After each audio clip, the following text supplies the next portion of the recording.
So with that in mind, in the last 15 minutes, because, you know, every hour seems to go by at such a rattling speed here, I did want to talk about the plight and the troublesome email. I mean, it was a very helpful one. Her perspective was there's adult parents whose adult children, because they now know more about trauma and understand more about trauma and understand more about abuse, have cut off their parents because they look back and they go, and here were a couple of examples in the email where the first car my mother gave me was some kind of 50s kind of car which had no seatbelts and no airbags. And the abuse that apparently this woman experienced from the adult child, saying, you could have killed me when you gave me my first car. I'm not talking to you for the next year because you didn't think about, you know, my safety when you gave me my first car. Very strong reactions. Well, you would think it was more than just the car, wouldn't you? Wouldn't you think that the car was a symbol of not feeling safe and not feeling protected? Well, and that's the. I don't want to get you off your point. That's my. I don't think. No, you're not getting me off my point. That's completely the heart of the matter. But you know, what I wanted to do was open this up to the first of all to the parents. Okay, who are calling and wanting to know what to do when they are confronted by these kinds of examples.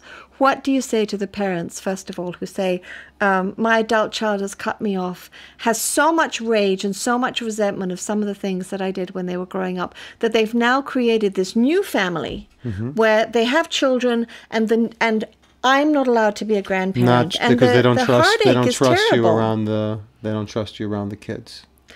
I mean, that's one of the things that I've seen happen is that, you know. Well, that sounds like an excuse, but. Well, I'm saying from the kids that I wasn't treated in a way where I was safe, and I feel that you were an unsafe parent, so I feel you're going to be an unsafe grandparent. They don't say that though. They don't even get close to saying something as vulnerable as that. Mm.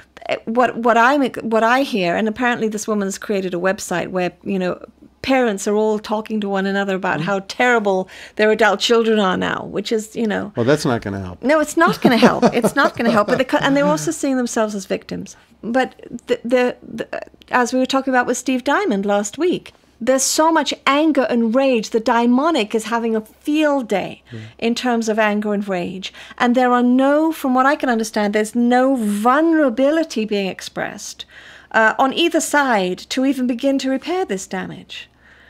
So what would you say to, first of all, say the parents who are suffering from this cutoff from their children? Well, first, if someone wants to be connected to their children and they're not, the first thing is I would be empathetic to their plight. It's horrible to be cut off from your children. So sad. It's just it's a sad situation. The next is that we've talked about this before. I think it is the parents' responsibility to always go the extra mile for their children. And my thought is that you take any complaint and you say, I am so sorry that you feel that way. I am open to listening to what you have to say, which is a hard thing to do when you're hearing some very ugly stuff. And I love you no matter what. There's a piece here that I think needs to be added in addition to what you're saying, and I agree with everything you're saying. However, when there's only anger and rage and there's only critical commentary, I think that the adult child whose parent has abused them, and also the woman who emailed me wanted us to maybe rethink the word abuse because it's getting a bad rap, and I want to talk to you about that as a sidebar.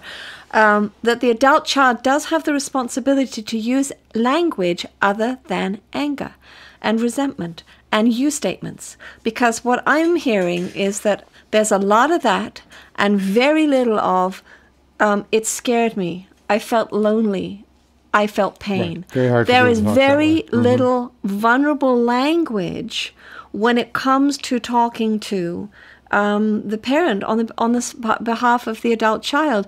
There's a comfort level where you can hurl you statements from across the country, and you can hurl language like, you did this to me, and you shouldn't have, and I'll never talk to you. You're not one time hearing a vulnerable statement of that adult child being an advocate for their inner child.